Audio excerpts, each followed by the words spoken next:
আসসালামু আলাইকুম সবাইকে। ডোনাল্ড ট্রাম্প আসার পর শুল্ক এবং বিভিন্ন বিষয় নিয়ে আমেরিকার ফাইন্যান্সিয়াল অবস্থা বিরাট বড় একটা সমস্যার মধ্যে দিয়ে যাচ্ছে। এছাড়া অনেক ফাইন্যান্সিয়াল রিসার্চ থেকে উঠে আসছে যে আমেরিকা 2025 সালের এপ্রিলের পর দিয়ে আবারও রিসেশন ফেস করবে। তো লাস্ট টাইম 2008 সালে আমেরিকা এই রিসেশন ফেস করছিল, যে রিসেশনের ফলে আমেরিকার অর্থনীতি পুরোপুরি ভেঙে যায় এবং সারা বিশ্বের অর্থনীতি কোমর ভেঙে যায়। এই রিসেশন একটা দুর্ভিক্ষ, যেটা নাকি একটা অর্থনৈতিক দুর্ভিক্ষ। তো চলুন এই 2008 সালে আমেরিকা রিসেশন আসার পেছনের কাহিনীগুলা বা গল্পটা আমি আপনাদেরকে শর্টকাটে দিয়ে বোঝানোর চেষ্টা করি। আপনি যদি ক্রিপ্টো অথবা শেয়ার মার্কেটে থেকে থাকেন তাহলে এই ভিডিওটা আপনাকে আরো বেশি এক্সপিরিয়েন্স এবং অ্যালার্ট করে তুলবে। 2008 সালে যে রিসেশনটা হয় সেটা একটা বিরাট বড় ঘটনা। তো তার অনেকগুলা বিষয় এখানে জড়িত ছিল, যেমন ধরেন ব্যাংক, রিয়েল এস্টেট, এছাড়া শেয়ার মার্কেট, এছাড়া তখন টেকনোলজির আপগ্রেডে মানুষ তত বুঝে উঠতে পারে নাই। ভুলভাল বিভিন্ন সব বিষয়ে মনে করেন যে ইনভেস্ট করার ফলে এই বিভিন্ন বিষয় মিলে এই রিসেশনটা আছে। কিন্তু আমি এই পুরো বিষয়টার মধ্যে আজকের ভিডিওটার মধ্যে রিয়েল এস্টেট এবং ব্যাংকের যে একটা ফল্ট এবং সেই কারণে মনে করেন যে বিষয়টা রিসেশনটা আছে সেই বিষয়টাই আপনাদেরকে তুলে ধরার চেষ্টা করবো এবং বাকি বিষয়গুলো নিয়ে আলাদা আলাদা ভিডিও করবো। কারণ কেননা এটা নিয়ে পুরোটা বিষয় নিয়ে ভিডিও করতে গেলে 1 ঘন্টার উপরে ভিডিও হয়ে যাবে। 2007 থেকে 8 সালে এই ডিসিশনের বিষয়টা মার্কেটে আসে বা মানুষের সামনে আসে। তো তার আগে এই আমেরিকা ডটকম ক্র্যাশ হয়। ডটকম ক্র্যাশ মানে যেসব কোম্পানির নামের পেছনে ডটকম ছিল সেই বিষয়গুলোর মধ্যে মানুষ না বুঝে ইনভেস্ট করার কারণে এই বিষয়টা একটা ক্র্যাশ হয়। এছাড়া বিভিন্ন ধরনের যুদ্ধ এবং জঙ্গি হামলার কারণে আমেরিকার অর্থনীতি এমনি ভঙ্গুর হয়ে যায়।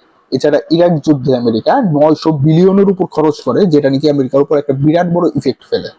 এবং তেলের দামের ঊর্ধ্বগতি, যে জিনিসটা আমেরিকা তখন কাটা উঠতে অনেক সময় লেগে যায়। তো এইসব পরিস্থিতি, বিভিন্ন ধরনের ফাইন্যান্সিয়াল ক্রাইসিসের কারণে আমেরিকার যে ফেডারেল রিজার্ভ, বর্তমানে এই নামটা এখন খুবই পপুলার হয়ে গেছে, তো এই ফেডারেল রিজার্ভ একটা সিদ্ধান্ত নেয় তাদের যে সুদের হার ছিল রেট কাট করে, তারা তাদের ইন্টারেস্ট কাট করে 6.5% থেকে 1.7% করে। যেমন ধরুন যে 100 টাকায় যদি মনে করেন তখন দিতে হইতো 6.5 পয়সা, তারপর তখন হঠাৎ করে সেই এই রেট কাট করার কারণে দিতে হয় 1.75, মানে 1 টাকা 75 পয়সা। এই সুযোগটাই আমেরিকার সাধারণ জনগণ, আমেরিকার ব্যাংক এবং ইন্স্যুরেন্স কোম্পানিগুলো নিতে থাকে। এই সুযোগটা ব্যবহার করে আমেরিকার সাধারণ মানুষ একটা স্ক্যাম করার চেষ্টা করে। তারা বুঝতে পারে না যে তারা কত বড় বিপদে ফেসে যাচ্ছে। তারা মনে করে যে এই সুযোগটা ব্যবহার করে গাড়ি কিনতে থাকে, এছাড়া তারা ইলেকট্রনিক্স পণ্য কিনতে থাকে, এছাড়া তারা হাউজিং বা রিয়েল এস্টেটে ইনভেস্ট করতে থাকে। তারা মর্গেজে ধার বা ব্যাংক থেকে লোন নিয়ে বাড়ি কিনতে থাকে এবং এই সুযোগটা কাজে লাগে ব্যাংক। যাদের লোন নেওয়ার যোগ্যতা ছিল না, যারা মর্গেজ নেওয়ার মতো যোগ্যতা নেই, যাদের আর্নিংস নেই কোনো, তাদেরকেও ব্যাংকগুলা লোন দিতে থাকে, মানে বিপুল হারে। তো সেই সময়টাতে মর্গেজ বিষয়টা হলো কি, আমার যে কোনো একটা বাড়ি আছে, তো সেইটার মনে করেন যে দাম 10 টাকা, তো সেইটা দেখায় আমি 100 টাকা ঋণ নিলাম ব্যাংক থেকে। তো ব্যাংক মনে করে যে ভাবতে থাকে যে এরা তো এখন যেহেতু রেট কার্ড চলতেছে, তো আমরা লোন দিই, ভবিষ্যতে আবার যখন নাকি মনে করেন যে রেট কার্ড বাড়া দেবে তখন আমাদের আরো দ্বিগুণ প্রফিট হবে। এছাড়া যদি তাদের এই ঋণ পরিশোধ করতে না পারে, তারা যে বিষয়টা মর্গেজে রাখছে সেটাকে বিক্রি করে আমরা আমাদের মানে লোনের টাকাটা পরিশোধ করে নেব। এই বিষয়টাকে বলে সাবপ্রাইম মর্গেজ। এই যে সাবপ্রাইম মর্গেজ, এই বিষয়গুলা ডিফল্ট হওয়ার চান্স অনেক বেশি থাকে। তো ব্যাংকগুলোর কাছে তখন সেই পরিমাণে লিকুইডিটি থাকে না, ক্যাশ থাকে না। তো তারা তখন চিন্তা করে যে এত এত লোনের অর্ডার আসতেছে যেখান থেকে তারা বিপুল পরিমাণের অর্থ ইনকাম করতে পারবে, কিন্তু তাদের কাছে ক্যাশ না থাকার কারণে তারা মানুষের কাছ থেকে যে মর্গেজের পেপার গুলা নেয়, এই মর্গেজের পুরো পেপার গুলাকে একটা ছোট পেপার বানিয়ে থার্ড পার্টির কাছে বিক্রি করে দেওয়া শুরু করে। এবং থার্ড পার্টির কাছে বিক্রি করে দেওয়া শুরু করার ফলে এইখানে সিস্টেমটা হয়, এই বিষয়টাকে নাম বলে সিডিও। তারা এই বিষয়গুলো, তাদের যে মর্গেজের পেপার গুলো আছে, বন্ড গুলো আছে, এগুলাকে বন্ড বা বিভিন্ন ধরনের বিভিন্ন পেপার করে থার্ড পার্টির কাছে, ইনভেস্টরের কাছে, বিভিন্ন ট্রেডারের কাছে এবং বিভিন্ন ইন্স্যুরেন্স কোম্পানির কাছে বিক্রি করা শুরু করে। তো এই বিষয়টাকে বলে সিডিও। আমেরিকার সরকার যে একটা সিদ্ধান্ত নেয় যে 6.5% থেকে 1.75% ইন্টারেস্ট, এই বিষয়টাকে সারা বিশ্বকে হিলা দেয়। তো তখন মনে করেন যে সিডিওস গুলা ডিফল্ট হওয়ার সম্ভাবনা থাকে, তখন আরেকটা কোম্পানি, আমেরিকার সব থেকে বড় কোম্পানি এআইজি, ঠিক আছে, এই এআইজি কোম্পানি এটা একটা ইন্স্যুরেন্স কোম্পানি, যে ইন্স্যুরেন্স কোম্পানিটা প্রায় 40টার উপর দেশে তাদের প্রতিষ্ঠান আছে, এবং প্রায় 100টা দেশে তারা ইনডাইরেক্টলি বিভিন্ন কোম্পানির সাথে মার্জ হয়ে কাজ করে। তো এটা বুঝতে পারতেছেন কত বড় একটা কোম্পানি।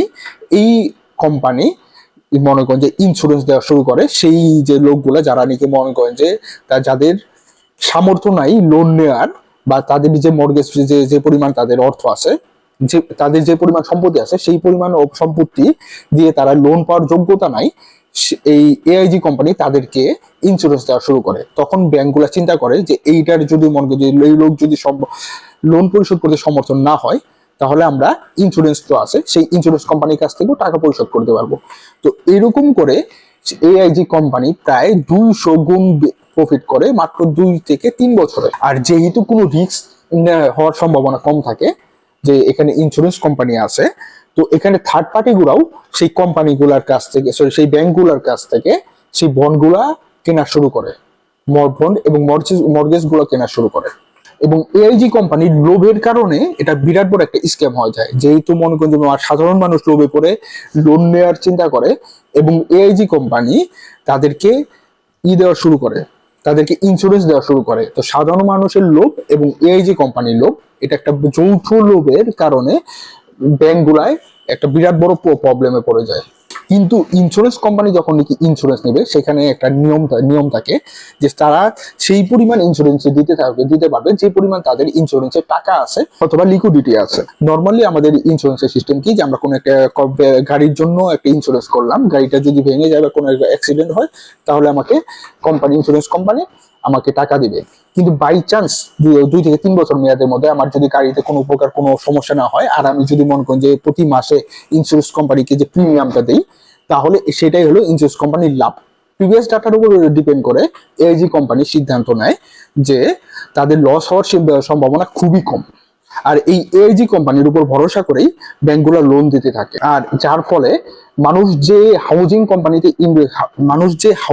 কোম্পানিগুলা এবং হলো রিয়েল এস্টেট কোম্পানিগুলোর মধ্যে ইনভেস্ট করতেছিল, এবং মানুষ যে পরিমাণটা লোন নিয়ে বিভিন্ন ধরনের ঘর বাড়ি কিনতেছিল, সেগুলোর দামও প্রায় 100 গুণ বেড়ে যায়। যার দাম 1 টাকা ছিল সেটার দাম 100 গুণ বেশি হয়ে যায়।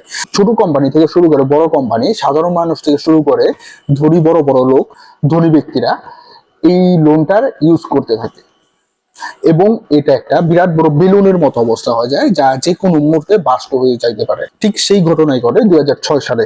2001 সালে ফেডারেল রিজার্ভ যে ইন্টারেস্ট কাট 1% করে নিয়ে আসে, সেই ফেডারেল রিজার্ভ হঠাৎ করে 2006 সালে ইন্টারেস্ট কাট বাড়া দেয়, রেট কাট বাড়া দেয়, যা নাকি 1.7% থেকে 5.2% করে দেওয়া হয়।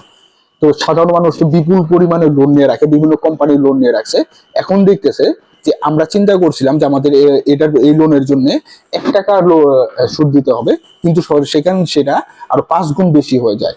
যার ফলে সাধারণ মানুষ ডিফল্ট করা শুরু করে, তাদের যে পেমেন্ট আছে ব্যাংকের পেমেন্ট সেটা দেওয়া বন্ধ করে দেয়, এবং সেই প্রেক্ষিতে রিয়েল এস্টেট ব্যবসাগুলো ক্র্যাশ করা শুরু করে। এবং যেহেতু রিয়েল এস্টেট ব্যবসা ক্র্যাশ করা শুরু করে, তার ফলে মনে করেন যেসব ব্যক্তিরা লোন নিয়েছিল তার মধ্যে বেশিরভাগ সাধারণ মানুষের মধ্যে যারা লোন নিয়েছিল তাদের মধ্যে বেশিরভাগ মানুষেরই ইনকাম কম।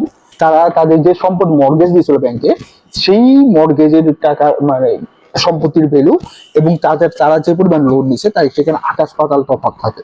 এবং সিডিওর যে ভ্যালু, যে পরিমাণ যে এআইজি কোম্পানি যে সিডিওর ভিত্তিতে ইন্স্যুরেন্স দেওয়া শুরু করেছিল, সেই সিডিওর ভ্যালু কমে যায়, যার ফলে ডিমান্ডের পরিমাণ কমে যায়, সাপ্লাইয়ের সংখ্যা বেড়ে যায়, এবং একটা রিয়েল এস্টেট এবং শেয়ার মার্কেটে একটা বিরাট বড় ক্র্যাশ নেমে আসে।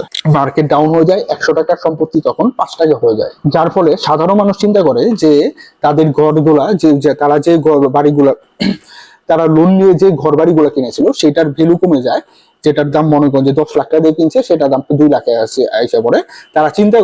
তারা এখন চিন্তা করে যে আমরা এখন এই লোন কেন পরিশোধ করব, যে পরিমাণ আমরা টাকা পরিশোধ করবো সেই পরিমাণ তো আমার ঘর বাড়ির দামও না। তারা তখন ডিফল্ট করা শুরু করে এবং সম্পূর্ণ ব্লেম আইসা পড়ে এআইজি কোম্পানির উপর। তখন এআইজি কোম্পানি, ব্যাংকগুলো এআইজি কোম্পানির ইন্স্যুরেন্স কোম্পানির কাছে যায় সেই ইন্স্যুরেন্সের টাকা চাওয়ার জন্য। ঠিক সেই মুহূর্তে 2008 সালের 15 সেপ্টেম্বর এআইজি কোম্পানি সম্পূর্ণভাবে দেউলিয়া হয়ে যায়। তারা প্রকাশ করে যে তাদের কাছে এখন ব্যাংকে পেমেন্ট করার মতো আর কোনো টাকা নাই। কিন্তু এই এআইজি কোম্পানি পৃথিবীর সবথেকে বড় ইন্স্যুরেন্স কোম্পানি ছিল, যার ফলে এখানে আমেরিকার সরকারকে নাক গলাইতে হয়। এবং সেই সেই প্রেক্ষিতে প্রায় কয়েক হাজার ব্যাংক দেউলিয়া হয়ে যায়, কয়েক লক্ষ লোক ঘর ছাড়া হয়ে যায় এবং কয়েক কোটি লোক চাকরি হারা হয়ে যায়, যে বিষয়টাকে নাম দেওয়া হয় দ্য গ্রেট রিসেশন। এবং এই বিষয়টাকে সমাধান করার জন্য আমেরিকার সরকার এআইজি কোম্পানিকে 85 বিলিয়ন টাকা ধার দেয়। এবং 85 বিলিয়ন টাকা ধার দেওয়ার ফলে এআইজি কোম্পানির 80% শেয়ারের মালিক আমেরিকান সরকার হয়ে যায়, যার ফলে এআইজি কোম্পানির সিইও কে তারা বরখাস্ত করে এবং আমেরিকার সরকার নতুন একজন সিইও নিয়োগ করে এআইজি কোম্পানিতে।